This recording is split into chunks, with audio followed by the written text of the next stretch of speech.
اشاعت الاسلام کے رانا یوٹیوب چینل میں آپ کا استقبال ہے۔ السلام علیکم۔ شاخوں سے ٹوٹ جائیں وہ پتے نہیں ہیں ہم، آندھی سے کوئی کہہ دے اوقات میں رہے۔ ہندوستان کے مشہور شاعر راحت اندوری صاحب کا ابھی ہارٹ اٹیک سے انتقال ہو گیا ہے۔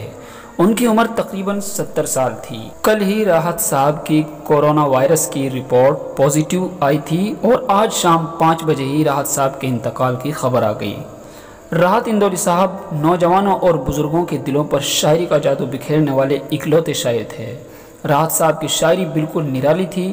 جہاں تک مجھے یاد ہے 2 سال پہلے سہارنپور کی سرزمین پر آل انڈیا مشاعرے میں آخری بار راحت صاحب کو سنا اور دیکھا تھا۔ ان کی شاعری سن کر آنکھیں نم ہو گئی تھیں اور ایسا محسوس ہو رہا تھا کہ شاید اب کبھی نہیں سن سکیں گے، کیونکہ راحت صاحب سے کھڑا بھی نہیں ہوا جا رہا تھا۔ تب راحت صاحب نے مائک پر آتے ہی کہا، بزرگوں اور بھائیوں، میں کھڑا نہیں ہو سکتا، صرف آپ کی محبت اور دعاؤں سے کھڑا ہوں۔